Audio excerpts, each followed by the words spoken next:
So we kicking it, man. We kicking it. Hell yeah, we are.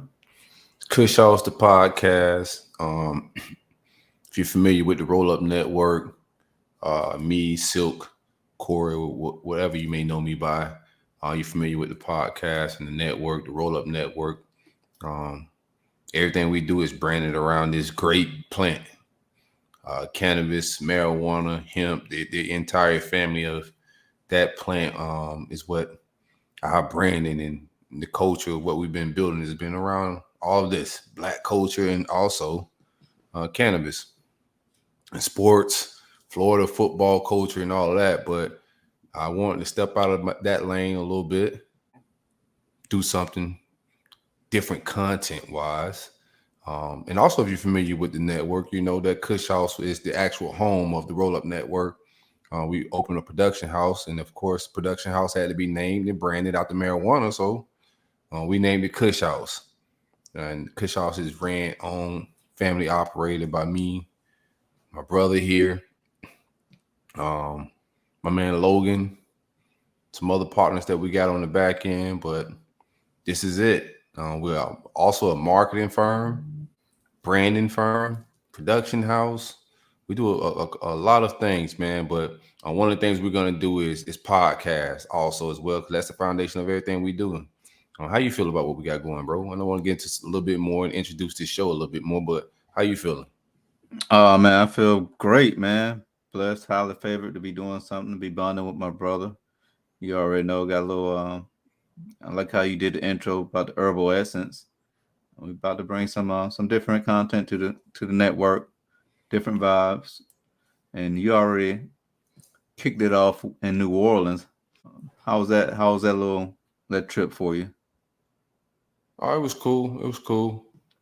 Um, we'll get into the trip and all that stuff a little later. I just want to introduce like the people just to more what this is gonna be. Okay. You know what I'm saying? So I do want them to know that we're gonna bring on like today. Our first guest is Nate James, who's a entrepreneur, owns some dispensaries in Michigan.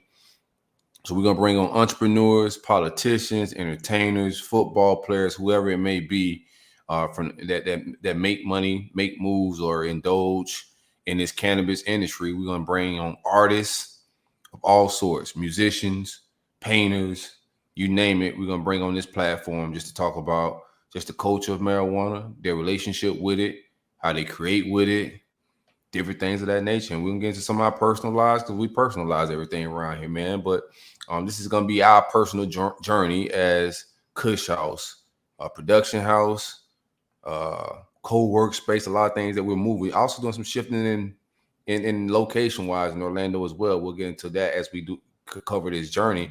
But we're gonna cover Kush House, man, as a product brand. We'll get into some marketing stuff on here. Have some marketing guests come on because we cover that as well as a company. So it's going to be a different type of platform, a creative podcast. We're going to keep it fresh and different, man.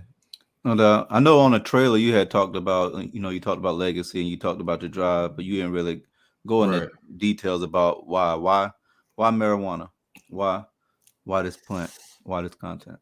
Oh man, marijuana helped change my life a little bit, man. First time I didn't grow up smoking marijuana, man. As far as like I had friends that smoked it in high school, college. I didn't get into it. I didn't smoke it at all. Didn't indulge in it. Um, But around the time when I was about to get married, I started dealing with a lot of anxiety, man. Before then, I dealt with some anxiety as well, but I started acknowledging what anxiety was, you know. I think you dealt with a little bit of that yourself. So I think we also had some conversations of both of us kind of dealing with that. A lot of people I know was dealing with it, but we didn't have a way of diagnosing that shit from the culture we from. Um, but I felt myself dealing with some anxiety, and I just started doing like just self-searching on how to like deal with anxiety. And one of the holistic ways that I kept seeing was marijuana, and just hearing testimonials about it on YouTube and different places I did my research. I was just like, you know what, I'm about to start indulging in some marijuana just to see if it calms that anxiety part of things down. Like I wasn't looking for a high or to escape my problems, but I needed something just to calm me down.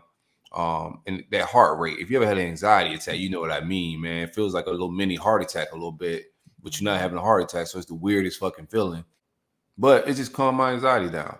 And then as it calmed my anxiety down, like other things started slowing down in my life. And I just started like thinking to myself, if small changes like that can affect me, what else can I do in my body, right? To change different things. So ever since then, since I started smoking this plant, even before then, we always on the journey, but I started looking for more holistic ways and just healthy ways and lifestyles to just live longer, to live a healthier life as well. So it just led me on down a path, man, of just holistic care and just self-care. You feel me? Yeah, I know. I know. We've been talking about like holistic approaches for a long time. Whether it comes with eating, just praying, meditation, just lifestyle in general on how we want to live a good, sustainable life. And I've always been intrigued by your thought process on things, and I think it's vice versa. And we always come to each other and build. And right now, it's a collaborative effort, and I think it's going to be a great thing that we're about to push out, roll out.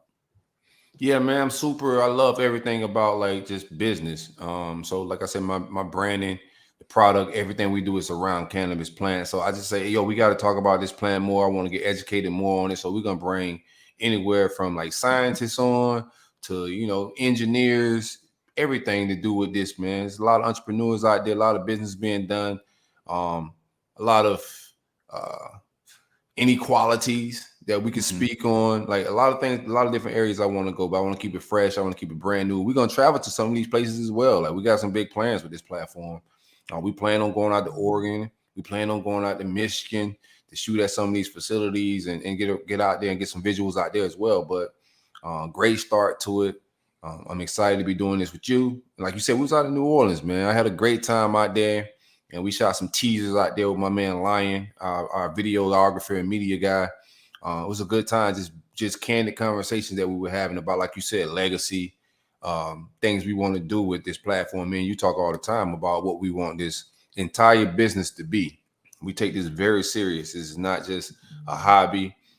We already laid the groundwork. We're trying to pioneer some stuff. I already know I'm pioneering something when it comes to Florida football culture and media and podcasting out in that lane, but an entire legacy, our family, we want to do something real big, brick and mortar, not just on the internet, but also physically in communities, non-profit wise. We just want to touch people, and that's what Kush House is about, man. Like just a better living, not just create. We're gonna fire and ignite people's creativity as well, especially in our building, what we got cooking with our new facility and whatnot. So we're gonna fire off some and ignite some creative juices, but also we want to touch the people in a real way and make some change in the community. We might can't change the whole world, but we want to affect our world. You feel me? No doubt. That's Tupac right there, ain't it? Already. I'll spark something inside of you, make you want to change a whole generation of folks, right? Right, right, Shit, I'm intrigued about all the different guests that we're gonna have on. Also about like learning about the medical side of things, and also like just knowing and seeing different people that deal with different struggles in life, whether it's anxiety or whether it's PTSD, especially on the military standpoint. I see a lot of people get out and they struggle with PTSD, and they don't really know how to cope with it, and just seeing right. them take that holistic approach later on in life, and wondering like how that could have helped them if they maybe found something earlier on. Yeah, I think it's also important is what we're doing because marijuana was introduced to us, whether it was hip hop or any other way. It's just like it's entertainment, party drug, and or just having fun, lazy drug. Sorry, Kush choked me up a little bit there. But the way it was introduced to us in such a negative way, um, like I said, when I first started consuming it, I started consuming it not with party vibes in mind. Like I'm just trying to get high with my friends. I'm a grown ass man in my 30s when I first started smoking, and it was really with the approach of, bro, I want this shit because at that time I couldn't smoke and do my job. And I wasn't trying to chance my work and taking care of my family, but I needed something to be well mentally, you know what I'm saying, and there for my family the right way. So my approach to cannabis out the gate wasn't on no recreational. It really was about Yeah. calming things down a little bit. Yeah, medicine to healing. Right. And I had talks with you, and you'll tell me like, especially when you had that slip and you hurt your head, Right. or when you hit your head and whatnot, and then Correct. it just seemed like your whole life changed after that. Yeah, that's definitely like sped up. I would say it sped up a lot of things. So for the listeners that may not be familiar with the incident I had an accident about 4 years ago at this point.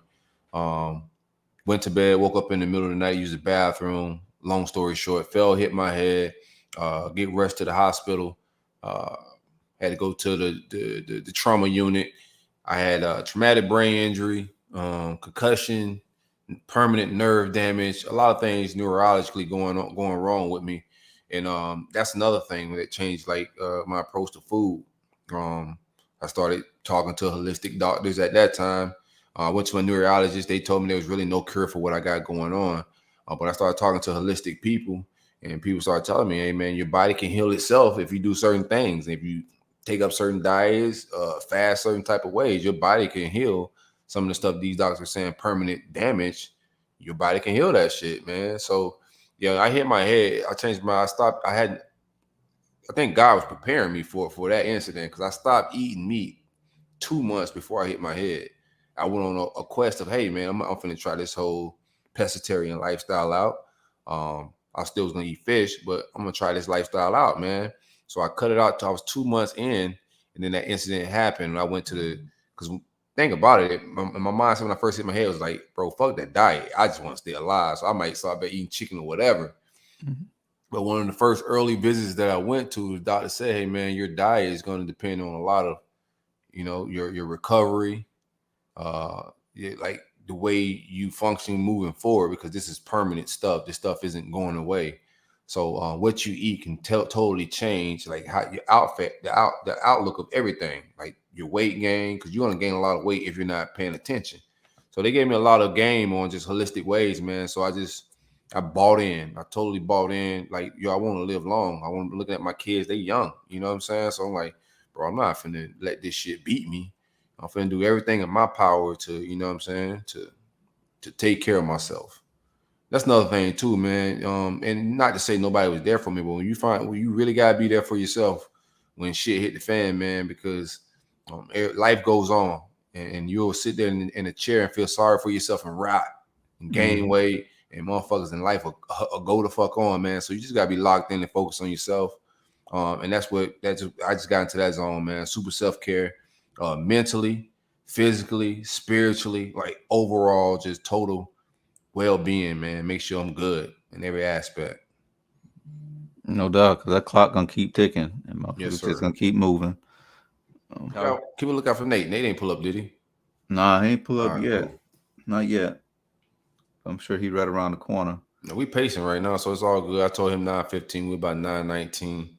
It's all good. We're having a good conversation. I just want to make sure we ain't miss him or nothing like that. But yeah, man, that was pretty much the basis of me getting on this journey, and ever since then, man, just been just steady of trying to get better, like whatever aspect. Because once you start that journey, then you try to figure out where else can I be maybe lacking at. If I'm lacking here with how I eat or the vices I'm putting in my body, I just start watching everything I put in my body at that point, man. Um, the lotions I put on my skin, the soap I use, the toothpaste I put in my mouth, like everything I pay attention to what I'm putting in my body because it's my temple and it affects. We think the smallest things like toothpaste and deodorant don't affect our like well-being. It does. That shit affects our mood and everything else. I literally believe everything we put on what's your biggest organ is your skin. Yeah. It's literally the biggest organ on your body is your skin. If you putting soap and all that bullshit on your skin that's like full of, I don't want to get super I want to get super weird on here and shit. You feel me? Oh no, but that's what it's for. That's what it's for. but Let's go ahead and but get weird, man. we get a little weird with. But it's the biggest organ on your body, man. And the shit you put on your skin, you gotta be very careful of. What you put on your skin. Oh yeah, only plants. Only plants, man. Is it cocoa butter or you putting? I mix it up, man. I go into the store and read some Himalayan salt. we be in the nature stores and crystal shots, Yeah. copping that type of stuff, bro. So I get whatever the mood is, man. I Google some of whatever the minerals are, the rocks and different stuff is, plants are that you're buying these rocks, these soaps of. See what the vibes like, try it out, but all natural, bro. I'm not putting that perfume. I got a whole dresser drawer right now full of some Old Spice soap. I'm gonna give it to a homeless person or something. Oh yeah, That go shit. ahead and mess their skin up real quick. I'll tell you what, man. Yeah, them boys ain't got time to try to figure out if it's vegan or not. Them boys just need to get that phone call from man. I was out in Cali this past week. Speaking of funk, man, it's a lot of hippie vibes out there in Cali, and I Oh think yeah.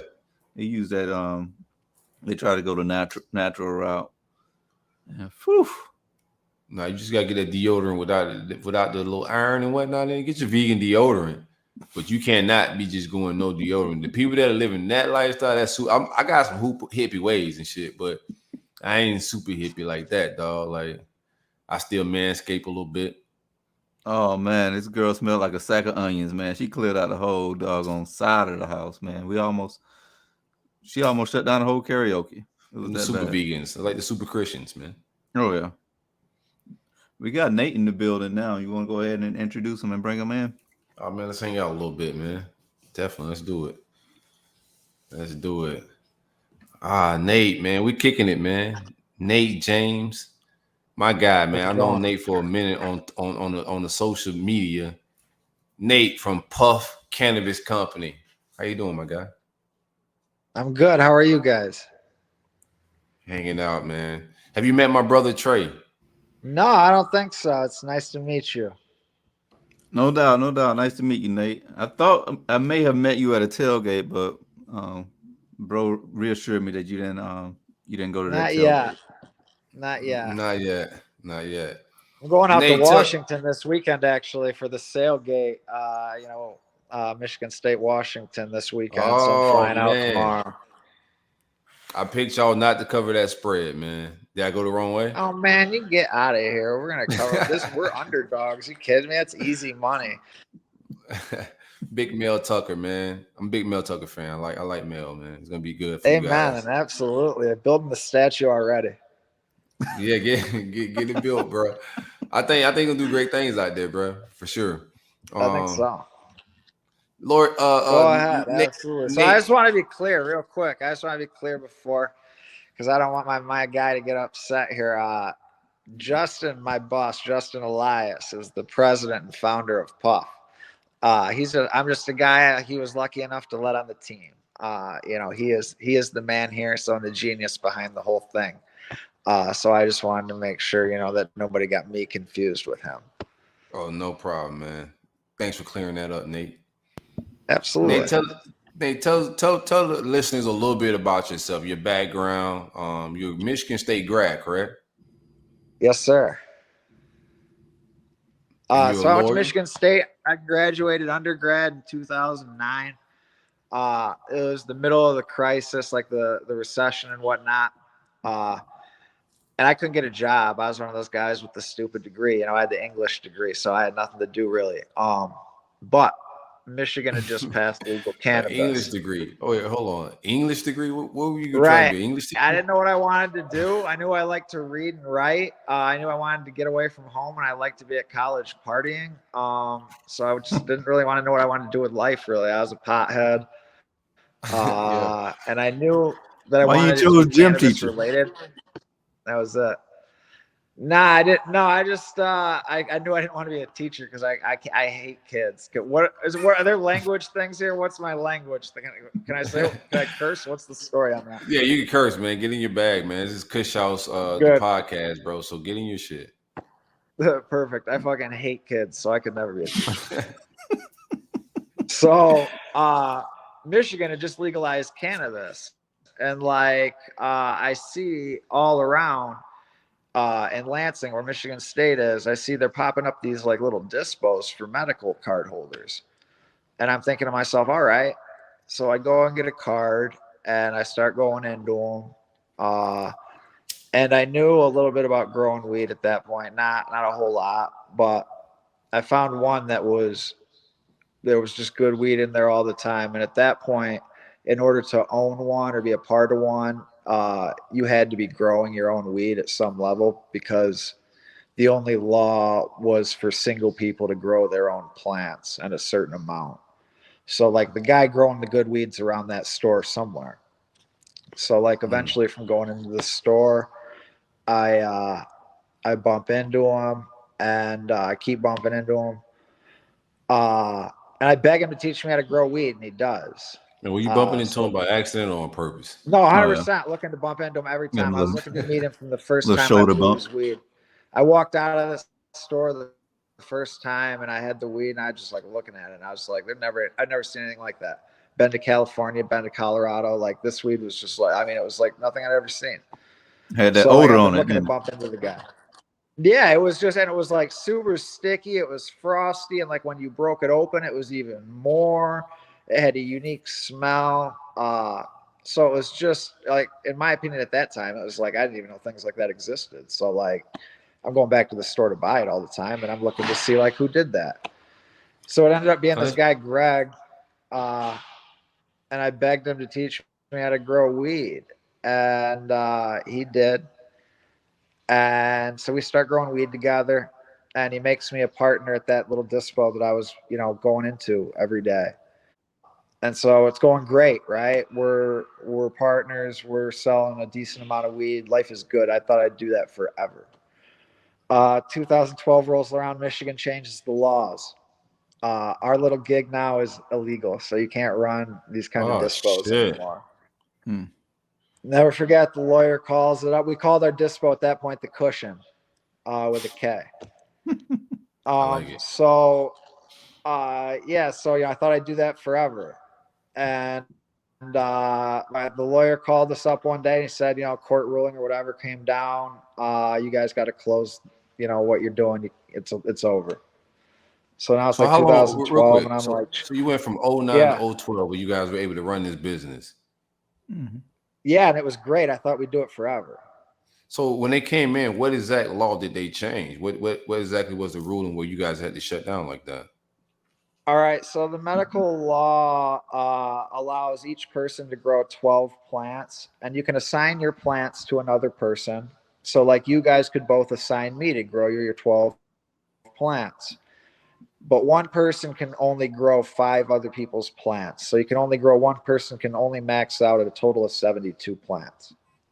So there was nothing in the original law about how they get rid of those. Like, what do they do with all the weight that they produce with 72 plants? Because in theory, you're supposed to give it to the person that assigned you their plants. But there's just way more weight, because one person, the law said at one time, could only hold 2.5 ounces at a time. So like, where's all the rest of the weed going? And the law didn't cover that. But so the Michigan State Court had a case, and it came down, and they said eventually that like, you can't sell it, whatever you're doing with it, you can give it to medical patients, but you can't sell it. And so like, we couldn't sell weed to medical patients anymore.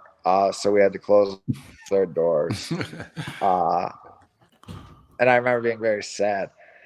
And so like, I went to law school, because at that point in time, now I'm pissed off. I'm like, hold on real quick. What do y'all do with all that weed when they shut it down though? They gave it away to people who want to buy it. Yeah. It's around. Yeah. It's around. Souvenirs. I feel you. People still do that. So that part of the law is still going. You can still grow, so one person can still grow up to 72 plants. And now there's a rec law, so they can actually grow 82. But yeah, no, people are still growing those plants. And yeah, it's exactly right. What happens to those? I don't know. I'll just say that. I feel you on that, man. Little charity don't hurt nobody. This is not Vlad House. This is Kush House. My dad actually grows any more questions. Plants. I see you on the posse pops and moms on the visuals with you on Instagram, man. I think that's hella dope, man. The family's in on the Kush business as well, man. It's dope. Nah, definitely. My dad to this day, he's got 72 plants growing. That's fire, bro. How was that that introduction? Your family, how receptive were they to you in the business? we're working at the Cushion. It's going pretty good. And I wanted to ask them for some money to build me a grow. And they had no idea at this point that I was even working at the Cushion, much less, growing the weed to do all of it. They had no idea. So we're harvesting some really good weed, and I cut a plant down and I take it down to my parents, and I'm going to pitch them. I needed 60 grand at that point. I was going to pitch them on loaning me 60 grand. So I go down there, I got the plant in my hand, and I break it to them. And they weren't upset really. They were like kind of surprised, I guess. And they were like, but they were like, no, we're I not didn't think giving you you was the trapping money. out the bando like that, dog. 100%. They're like, we're not giving you the money. Absolutely not. They said no right away. 100% right off the rip, right away. No way were we doing it. They didn't believe me. So I offered, what I told them was, if you gave me the 60 grand, I'd triple your money in a year. Oh, snaps. And they didn't believe me. So they were like, absolutely not. That'll never happen. They just didn't believe the math, whatever. So they're like, absolutely not. But Like, I saw my this mom's on. friend was also there. And she heard it. And she goes, I'll give you the money. And she did. Shout out to her. And so she gave me the money. We built a grow at that point in time. And so that was like mid at the Cushion. That when we did that, it was probably the end of 2010. So we built that grow, and I paid her back before the Cushion closed. Within the year, we tripled her money like we said we would. And my parents saw that all happen. And after that happened, they were like, any, cannabis idea that you have now, like you want first crack at it, kind of. Did you tell them yesterday's price is not today's price? No, I told at that point in time when that all went down, like we were closing now, so it was like over, and I was like, thanks for nothing, because like the laws changed, we can't do anything now. Right, so I was like, oh great, thanks. So get to your the law school part of it. You say you went to law school. Yeah. Reshuffle Thinking, the well, deck. I'll go back and I'll open the Cushion again and show everybody whatever. So I'm in law school. They changed the laws even more, and they essentially price people out. So like now part of the law became, in order to hold one of these licenses, you had to have a certain amount of money, and you had to be able to show a certain amount liquid. And those caps were like unrealistic for 99% of the population, myself included. You got My to mom's a have high at least school $1 teacher. million. Yeah, absolutely. So when I graduate law school, I go to work at a cannabis law firm, hoping to find somebody to kind of partner with to do my own thing and get back into cannabis. Like I didn't ever really want to be a lawyer Try to bump forever. into somebody again. Exactly. Life is relationships, 100%. Absolutely. So on my first consultation with cannabis clients, I used to tell them, if you don't have 200 grand, you can light and fire in front of me right now, then you need to get up and walk out the door. So like just a different level of money you need to have to be involved at that point. So I didn't have it. So I start repping businesses.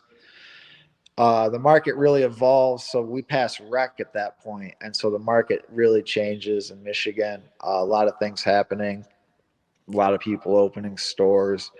And the firm I worked at that point in time, we rep 70% of the licenses up until like 2019, I think it was. And so I was meeting a lot of people. I was in, all the dispos. Like I, was seeing how things were done in a lot of different retail spots, seeing who, was good, who was not good, seeing the brands of, flour, the brands of Real quick, edibles. talk about that though. Like you were doing a job that really wasn't your dream job, but you put yourself in a position to learn the game. Like until you could get where you was at, you just absorbing those resources and using that to eventually use it. You're acquiring tools. So like once you get all these tools, you meet all these people. When you get the right position, then you got all these different people you can rely on, these resources that you built, this community or black book, whatever, that you could call on favors or whatever, past relationships or just know how. I think that's dope, man. 100%. That's exactly what I was doing. I was like seeing, being in all these spots, you're seeing what works, what doesn't work, what kind of, spaces need a filling, what you can kind of, where you kind of see yourself. Absolutely. All of that. Definitely scooping up just, bits from here and there. And just kind of seeing who you think the winners in the market spaces will be. And so that was all kind of fun, because you're watching the market build from the ground up. Like there's all different kinds of dispos, and there's like, mom and pop shops, and there's really no big dispo at the time. Like, there's no chain of dispos yet. Like you see that all happen. You see them, consolidate, and you see them open new stores. And you see what brands are good, and you see what just what products are good, kind of at every level with the flower, with the vapes. When I was actually doing that job, one thing I used to do is I used to keep the packaging of like everything I bought, because I knew like these brands were all going to die. It was like, a moment in time almost. So like I tried to keep Right. those, because I knew those brands would all get swallowed up. It's about to be like dispo out the yayo right now, right? A lot of people are in the business. Are there any fears that you may have of like Walmart or big corporation like taking over? No, not really. It's kind of funny. Or They big absolutely, tobacco, you I know what I mean? feel like they feel like they try to do that. And so like, there's a couple of different things about a lot of these big companies. And I just, from my own perspective, a lot of them are like basically hedge funds masquerading as cannabis companies. So like they're in a Right. lot of different states or whatever, but like their stores or whatever, their products are like whatever. In Michigan, especially, I don't think people thought when the market came to be that kind of the cannabis talent that was here was here.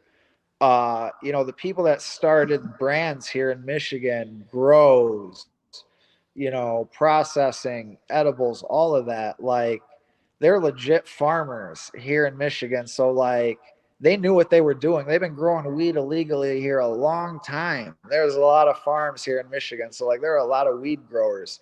So like when those outfits came to Michigan, and to this day, like the MSOs, the multi-state operators, a lot of them, they struggle because the Michigan, talent kind of sprung its own market, so to speak. Right. Right. So it kind of depends on where you are, I think, with that. But in Michigan, especially, the market is homegrown, and I'm kind of proud of that, to be honest. Hold on. I think a lot of people struggle with like the banking side of everything too in the industry, right? Because it's like a Definitely, I skill. can tell you a funny story about the banking. So, like, obviously, banks are a problem. So I'm working at the law firm, and We run into there's a problems. We Kush House. We ain't even got no right. weed. This is right. So like the banking is like, where are they going to put all their money? Nobody really knows. So they're all calling me because I'm their lawyer. Like, where am I going to put this money? Uh, so we find this How credit you union that's Kleinfeld, going to take. man? They're going to take cannabis business money, and it's like, so they're going to take the money. So it's this little credit union there in one of the Detroit suburbs, and like legit, they're in a little strip mall. They don't even have a window, like you can't drive through. It's one branch. So they announced they're going to take cannabis money. Great. I refer all our clients to them. 3 months later, I got to go down there to meet with one of the bankers or whatever. And like, I go in the door and like, I am stepping over bags of money. It was like a movie scene. It was like they didn't know what to do with all the money. It was just insane. Holy shit. See, that's a good problem Yeah. to have. So, That's a very good problem to have. right. It was, now they have a couple of branches. They're not there anymore. They've upgraded for sure. So how did you get I'm not going to to the shout point them where out though. So how did you get to the point where you're at now? Where like what was the business journey? Like were you any stumbling blocks to get into being able to, be successful right now and one of those guys in Michigan? So what I learned from being a lawyer really kind of helped a lot. And what I did from the cushion helped me be a lawyer because the cannabis clients wanted me around because I had kind of done that at the cushion level. So I took that and I took my legal background and I kind of went to see like how can I get myself involved? That was like my whole play. So I grew up in this small ass town in the middle of nowhere, and I always could not wait to leave. And so I graduate high school and I leave. But the little ass town happens to be on the border of Indiana, and it will never, which, you know, they're not going to legalize weed there for, you know, a long time. So now with recreational weed in Sturgis, when I'm, you know, working at the law firm, the little town actually becomes, you know, kind of valuable. So my parents still live there and, you know, do still live there. And I'm here right now. So I start thinking, you know, how can I use that to my advantage? So all in the brief law in Michigan, like the municipalities, so like the city of Sturgis or the township of whatever, they get to say, like, even though cannabis is legal in Michigan, they get to say, like, yes, you can do retail in this town, or no, you can't. How many there can be, or whatever, all that. So like they can, you know, still restrict it pretty heavily. And Sturgis is kind of Trump country, so I kind of had they hadn't allowed it yet. They said no. So I kind of had a battle on my hands. One of the things I did for the law firm for my clients was like I went around and kind of lobbied municipalities. So like it's kind of a dance I had done before. So I find a friend on the Sturgis City Council, and I start floating him ordinances and kind of ways to be pro cannabis and kind of turn people, you know, change minds to kind of get a vote going in favor of doing cannabis in Sturgis. And so while I'm doing that, you know, they allow it. So they're going to do it. Perfect. Now there's an ordinance in play, and so you know where you can buy a building. So I went out and found a building that qualified and called the guy who owned it. It wasn't work, you know, who wasn't doing anything with it.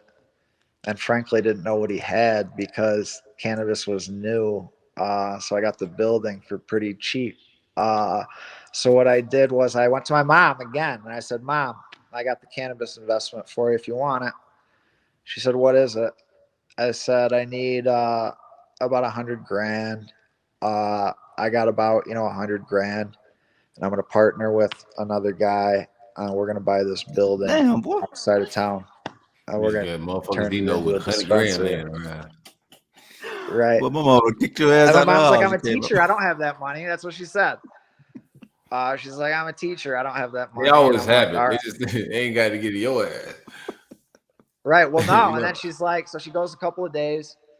Yeah. She comes back and she's like, I'll cash out my retirement. And I'm like, all right, great. So that happens. It's like 2017, 2018, maybe. And shit doesn't happen.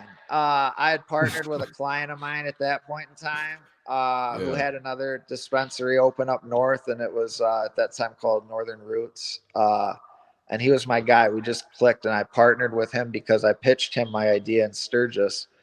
And he was like, yeah, I got the other half of that or whatever you guys need. Perfect. Let me in. So we buy the building together and we're partners.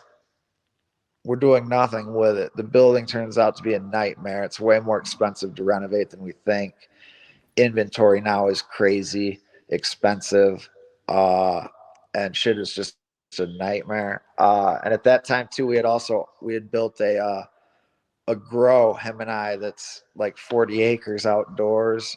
So we grow weed outdoors out there. And that was expensive too. So like the building and God bless my mom, she didn't say a thing the whole time. She didn't ask what the hell's going on. Not one time. She asked for money. So it's like 2020 and Nick and I are thinking to ourselves, well, we need a partner over there. Or we need to sell this building or we need to do something because like it's becoming a problem. Man, just talk about that because we go through that shit, right? Because we brick and mortar, we do the same business, man. We need a partner. We doing the same type of stuff, man. That journey, it's peaks and valleys, man. You know, one day You could be on the mountaintop, and the next day, the next week, it could be, you know, you trying to figure out what the hell is my next move, man. So just talk about that roller coaster ride, like mentally, like what's it like, what it's like, bro. It was tough because, you know, my guys, they kind of, you know, they were looking to sell the building and we had offers on the building. And for me, it was really like one of those things. There was a certain number that I needed for the building, and you could have it. Great, it's yours. You know, I'm done. Everybody's happy. You know, fine, walk away. But if I didn't get that number, it was one of those things where like somebody was going to make money selling weed in this town, and like the building we had was a great location. It probably would have been in that building, and like I would have been sick because my parents still live there. Like I would have never been able to go back and like just drive by the parking lot and see somebody else get rich there. Like it would have made me sick. So we went looking for a partner unless that number got hit. We had a few different offers. The number didn't get hit. So we go looking for a partner.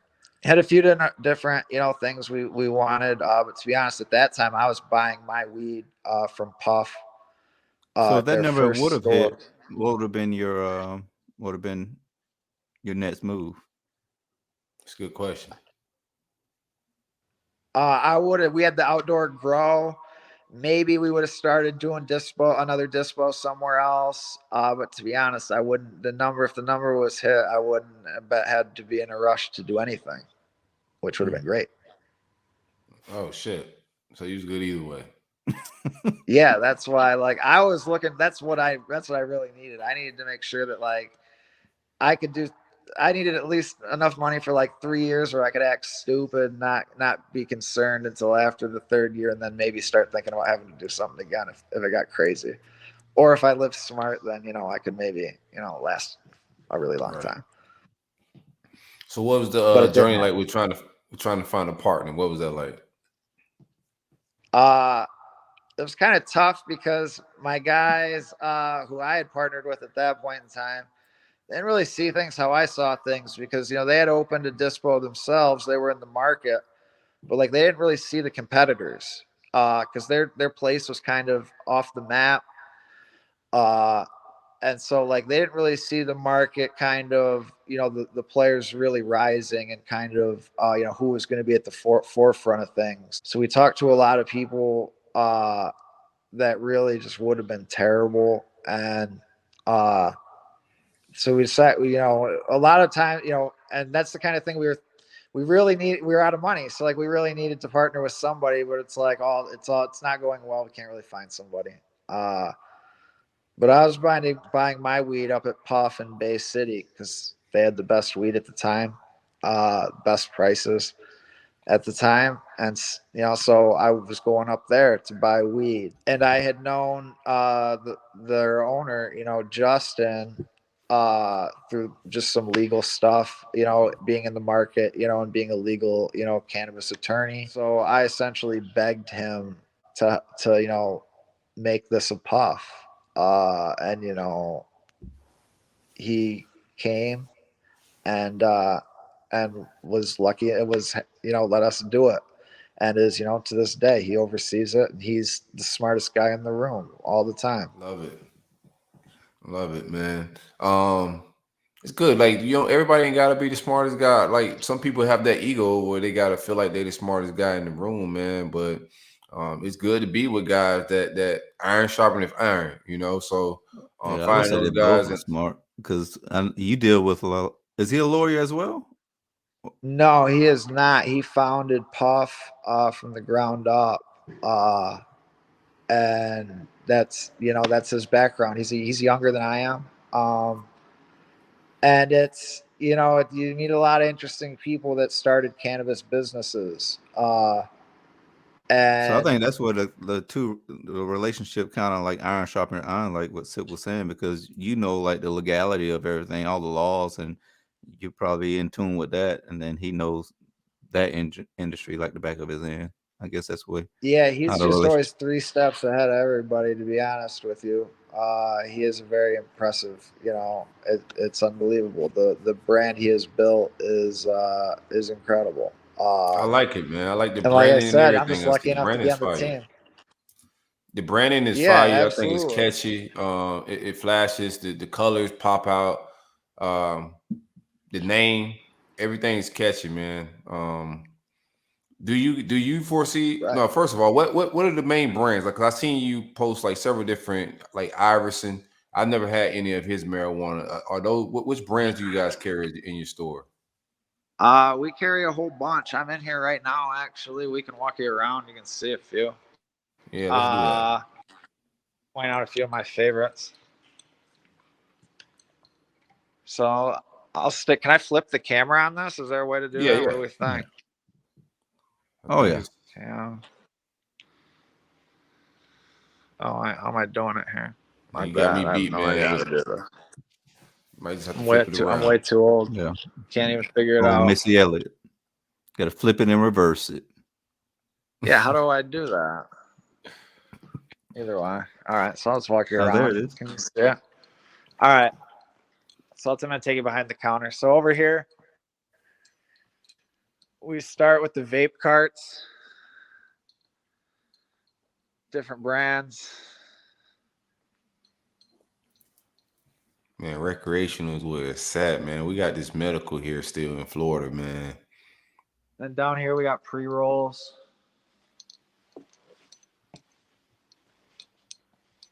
So What's your personal best-selling favorites. pre-roll? So my personal favorites here, definitely the local groves. Runts, fantastic. Let's see, what other ones do I like? Starry Night. To be honest with you, I'm blowing the mini ones pretty consistently. These are my favorites right now. Probably the First Class Funk, it's called. Mm. Mm. Smelt that in California for real. And they are just little minis, but I feel like it's the perfect amount, to be honest with you. The minis, the Let's see minis are what a else. problem because I smoke those like chain smoke those. That's why I don't like getting the minis, man. Nah, for sure. I can hear that too. Absolutely. I bought some minis one And then time. we got the I burned through Jeters. them joints in You a like day. I was those? like, man, they put these shit down. They so convenient, man. Like little baby joints, man. They are, absolutely. They're perfect. Like I feel teasers. like, just one Yeah. person. So yeah, they're delicious. Yeah, once you pop, you can't stop. Now, let's see what else we got here. So now, when you as a dispo, do you grow and sell your products inside Puff as well? So no, our the grow that we do is not affiliated with the dispo. So the grow is really used for processing. We make that's what so we'll sell it to these companies who make vapes and things. Right. We do that because outdoor weed really is not profitable. Because there's so much good weed being grown indoors in Michigan that there's no need for outdoor weed to be smoked, and they need it to make all To be this other smoked. stuff. We don't smoke that rubbish. Yeah. Right. So You smell like outdoor. you can't import weed. You can't import anything to make the products. So all the like the vapes and shit, they have to be made with Michigan weed. Because regardless of it being legal here in Michigan, anytime you're crossing a border, it's still a trafficking. You're still breaking the law. Oh, really? Federally. So all y'all weed can't come from Michigan? Absolutely, every legalized state that you're in that's Yeah. recreational, nobody's importing weed. Even Well, medical. Like yeah, That's the all problem. weed got to be grown here. Yeah. No, I thought like 95% of the weed in America came from like California. Nah, every state got hella okay, own so weed. here's when I had my first dispo, the Cushion, right? Mhm. And we had like the caregiver law, we could all grow or whatever. So at that point, we're all buying weed from California. We're selling it at those dispos. Like that was kind of what was going on back then. Everybody's getting their weed from California, but now once they changed the laws and like made the licenses like commodities, and like shit got real. The Right. market got Yeah. real. The business got real. At that point in time, now they shut that shit off. That is drug trafficking. Can't be doing that.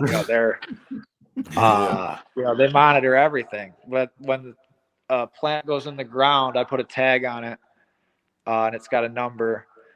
And so like that number follows it through a computer system forever. Like you can essentially find out what, product, my plants were in the edibles or whatever, where they went. You can trace it the whole way. Yeah, they say now that's where it's like an arm race for like technology in that field. Where you guys what do you guys like? How do you get training to work at where you work at? Like you guys provide training and whatnot. How does that work? Yeah, absolutely. He got whip it in the kitchen, It's man. it's interesting. That's yeah, it's definitely interesting. So retail is there's a couple of different things. I'm not the retail expert, I'll say that. So they're lucky to have the Puff team. They come down and train people that they think that we should hire, The Puff and Right. team. and they take care of all of that. I will say, if you're looking to like get into it, you want to know about weed. That helps quite a bit. That's a unique name, the Puff team. Like, Best Buy got the Geek Squad. Y'all got the Puff team. Yeah, yeah, yeah. Nate, I had seen one of your tweets, man, and you said that you have friends that or people you met on the internet that fly into town and come and support you, and friends right in town that haven't even swung by. Right. What's that like, bruh? No, it was so fun. It was actually hilarious, to be honest with you, because it was random as hell. This random girl jumps in my DMs on Instagram, and I like think she's a Oh, catfish, like right off the rip. Like this girl's a catfish. There's no way. Like this is legit, right? And so like she tells me she's gonna fly to Michigan to see the store, and I'm like, great, cool, mm. whatever. And I like either she's catfish or she's not showing up. I really, shrugged it off. Whatever. It was like fine. Uh, What gave it but nah, away? she shows up. She legit shows up. Uh, and I couldn't believe it. So I'm like, okay, we'll go to the store, I guess. You want to see it that bad? You came this far. Perfect. So we go to the store and like, she tweets out some videos to like almost 1 million Twitter followers. It's like ridiculous. So I'm like, that was awesome, great. I couldn't believe she came, whatever. But I've got people, this isn't a large town. Like we're talking probably 15,000 people. So like I know Right. a large percentage of people that here. And people I went to high school with still live here, and like they, nobody has come in, and it's like, whatever. Yeah, that shit don't be. I be saying that same thing, yeah, whatever. But it's like, cause I know you are super supportive. Like I know you support my podcast or whatever. You just, whether it's Twitter, whatever. You're a supportive person. I can get the vibe from you, and to not have that support back, I know it got to sting at least a little bit. I mean, maybe a little, but to be honest with you, not a whole lot. Just for a couple of reasons. Like one, Yeah, walk across when all I that money. first jumped into this investment, like with the building, I Yeah. really thought this was going to be passive income. Like I didn't think I was going to be here all the time. So like I thought I was going to be sitting somewhere and like somebody was going to be mailing me a check, and that's kind of how it was going to go down. So like nobody was really going to know about it. But things changed, and I had to be here. So it's like it's a little different now maybe than it was when I first started. Uh, so I would say I'm just not surprised. I guess I'm kind of one of those people that I guess I'm maybe pessimistic about people or just jaded by maybe my lawyerness. Right. Hell, I'll tell you what you listening to these days, man? You listening to some B Rabbit or Big Sean? Kill me now. Nah, actually, first of all, it is terrible right now. in my life. I am so I'm at the store, right, and we play the music all the time, but like I'm out here in the middle of nowhere. So like the music that the employees, and they're all young, you know, we let them play, you know, young music or whatever, but it is not good. And actually the other day, when it was September 11th, I said to one of the kids, who's like 23, I said, you know what today was? And obviously he said, it was September 11th, like duh. And I was like, nah, the Blueprint came out today. And I was like, we're playing it. And I just played it like 3 times straight through. And then I played it like a couple of times at the end of the day again. Yeah, somebody asked me on September like, what were you doing the day this drop? I was like, I was at Best Buy, man. And that shit was on every TV screen. I had no idea what was going on, man. That's exactly right. I was in the parking lot and listening to the Blueprint, and like, so I go back to school, and like one of my buddies runs up to me, and I'll never forget it. And he's like, he says something along the lines like, "Can you believe it?" And I thought he was talking about like how great the album was. Likewise, that intro was crazy, right? It's awesome, right? I just got back, and he turns around, the TV's like in the classroom, and I'm like, oh shit, never mind. Yeah. They were actually giving shirts away at that point. I used to have a Blueprint shirt that said September 11th, but they pulled those real quick. Yeah, man. That's one of those moments, man. I don't want to hold you too long, man. Nate, I definitely want to come up there and check out your spot, everything you got going on. Appreciate you coming hanging out with us on the very first Kush House episode, man. We're gonna keep this thing rolling. Tell people where they can find you at, guys. Hey, thanks for having me, guys. Definitely, come check us out. Love to have you. All right, for sure, man. Tell people where they can find you at, man. Oh yeah, sure. Definitely. My Twitter is the word fortunate and SHEV after it. All right, man. Ghost Party? That's what y'all say. And follow follow the Puff brand account at puff.lifestyles on Instagram. There you go. We'll tag it in the episode. We'll also do a collab little thing with you on Instagram or whatever. To promote I'd appreciate that. All right, man. Hold it down, Nate. Thanks for coming through, my guy. Thank you, guys. Talk to you later. Hold it down. All right. Appreciate it. Nate James. That's a dope story, bro. Yeah, man. Dope story. They boys got some money laying around, don't it? Hell yeah, they just walk up to random family members. Hey, got a random 100K. I want to try some shit. He was like, I didn't even think it was gonna be anything big. Man, you just asking your mama for a random $100,000 to play around with some shit, boy. Dog started off with the 60K, and mom and pop like, hell no, boy, you don't get your ass up out of here. And auntie was like, they missed the lick though. Yeah. Auntie dated a dope boy before. That boy about to flip these things. Jesus said you used to hide them things. You had the yams at his auntie house. That's what Jesus said. She's like, I smelled that nigga on the way in, boy. He smelled strong. Yeah, you got that shit. Auntie said, yeah, let me go and give you that right there, man. I could triple your work. Triple it. That's dope though, man. But I mean, that's the shit I want to be able to do though. You know what I'm saying? I want to be able to give my son $100,000 to go do entrepreneur, endeavor, to try some shit out, man, and have that same spirit. This is the culture I want around my family. That entrepreneur spirit. This is the life-changing shit. The shit he's doing, bro. Like, this ain't even the big shit of his shit. Whatever he got going on, you can tell this ain't the biggest thing. No. So I think like this entrepreneur spirit, this is where it's at, man. The life-changing shit, man. I ain't saying you gotta not have a job. You can have a job and still be an entrepreneur. As you can see, you're an entrepreneur and have a job, man. But ownership is where the life-changing shit's at, man. The generational changing shit's at. Yeah, you gotta have something that you can pass on, Right. Whether it may be a dispensary or, you know what I'm saying, ice cream truck. You guys, whatever it may be, man. Just own that motherfucker, man. That's it. I don't think dog gonna be in the back of that ice cream truck trying to sell ice cream, though. Who that? Oh, Nate. Oh, no, man. My man went from being an English teacher to a lawyer. It's a journey. Yeah. But the biggest thing is like every L he made it an opportunity, right? So when the first dispo got shut down, they pretty much shut down the business. There's an opportunity for him to go get a law degree, you know, to prepare him for. I still want to work with this shit. I still want to work around marijuana, but the laws are changing. So the loophole into this is let me be a lawyer. Yeah. I can work for a law firm, then be around the industry, learn the game. Just watching it. I mean, that's what I'm trying to do with this platform a little bit.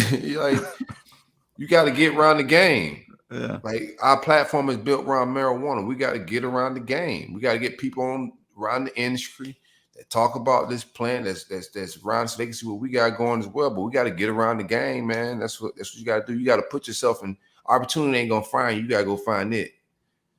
That's some real shit. Like, it ain't manifest. Sometimes it's just put like the effort. Yeah. Searching, like putting yourself in situations, man. You got to put forth the effort. Otherwise, already, man, nobody gonna give you nothing. Not us, for sure. We're gonna keep the guests interesting. We're gonna keep the flows and everything quick. We're not gonna keep these episodes too long. We're gonna go with the flow of the show, man. Got anything you want to add, Treyway? How you feel? Episode 1. Man, I feel good. Is there anything we haven't told the people about this platform, man? Yeah, we ain't tell them new ventures what we got coming up, man. What do you mean venture? What do you mean? Too soon? I don't want to get into. Yeah. We're trying to make some moves into some bigger square footage, man. I want to shoot. We want to shoot bigger projects. We want to do bigger marketing projects. We want to expand into a bigger creative co-workspace type vibe. Really some progressive things that we want to do when it comes to that type of space. And then also keep our events and everything like we've been doing it. But like just we want to get bigger on the production level and shoot and film some things as well. So we're just trying to upgrade the space. That's where we at with it. We'll get into some more details as things, transpire. We'll cover that whole journey, man, of our expansion. We try and do it bigger and better. That's it. We're in a whole nother lane, man. Like if you'd have told me this 5 years ago that I'd be doing it like this, you know what I'm saying? I would say, yeah, shit, nigga, I'll take it. Give it to me. I'm gonna be able to have in facilities with you know what I'm saying, with the resources and things to shoot what we're doing with the people we know. And bro, it's amazing things, man. We got some good shit cooking. God is great. I'm just blessed, man. I'm just gonna use this platform for positive and dope things, man. And I take advantage of it. You feel me? No doubt. Just being patient with it, dog. No. Patient ain't how you act while you waiting. Is wait, I jacked that all up. Yeah, I said, I don't know what you was about to say. I ain't never heard whatever you about to say though, so I wouldn't have known shit. You would have said, I would be like, damn, that's profound. Yeah, patience is not about not the ability of waiting, but how you act while you waiting. Right. You know what I'm saying? Some people get like impatient. I don't have no destination, so that's why I'm not losing patience, because I don't have no destination. I'm here for the journey, baby. When you got a destination in mind, then you can get impatient. But no straight lines. It's like a circle, right? I remember years ago when I first started, it's like 2 years in, my daughter would say, Daddy, when your podcast gonna blow up? Or when somebody gonna sign you? I'm just like, nah, this ain't that and that ain't this. I'm building something. And I knew it ain't gonna be, because we're doing something that's never been done before. You know what I'm saying? Like, I'm some random guy from this town that started a random podcast. Whatever I do to be able to reach masses is gonna be a build. It's gonna be a build. And we've been building that bitch one brick at a time, and then we're expanding into other shit. We're not gonna box ourselves in. We're complex people. Everybody, every last person, you're one of one. You're a very complex person. Don't put yourself in the box. Explore that brain, explore everything about yourself. It's a journey. You know what I'm saying? Get on that journey and just vibe. And that's what we're doing with the platform. We're finna get into some other shit, man. It's Kush House, the podcast. We're gonna keep it fresh, funky every single week. What you taking us out to? I don't know if we've been getting flagged on songs, man, with the roll up. So yeah, I want to get a group of our Kush House artists that we use for our music. That way we don't have to worry about getting it shut down. So I do have some artists in mind that we'll have for this episode, but I can't say it right now. But I want to keep it in-house. Kush House, like I said, is gonna be a conglomerate of a lot of things, and one of the things Kush House is gonna be artist management. I'm gonna keep it in though, not out though. We're gonna get into branding and artist management of different sorts, whether it's painters, musicians, a lot of different areas, but that's neither here nor there. I just want to enjoy life, man. Have fun, be creative, man. This is what a youth that I want to stay young. I want to keep building what I'm doing on the sports side and what the roll-up network is. All this is one, you know what I'm saying? Everything's one too. Like one ain't the other. And this is Kush House is a marketing company. The roll-up network is a podcast network. They're two totally different things, but they work together. There's no production. We're the production house for the roll-up network. It's one family. You feel me? What you learned? It's like Young Money, Cash Money, huh? Mm-hmm. What I learned? I learned, man. That I'm on the journey. That I really learned today that I have no destination. Mm-hmm. I learned that my damn mom and dad need to give me $100K, nigga, so I can.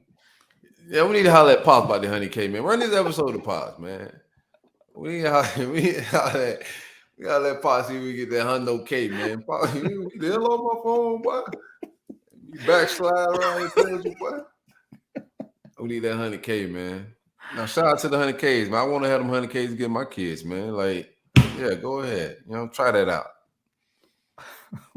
Try that out. Can't come to me with no. I mean, that's what. All right, let's get out of here. Peace, love, blessings. It's the Kush House.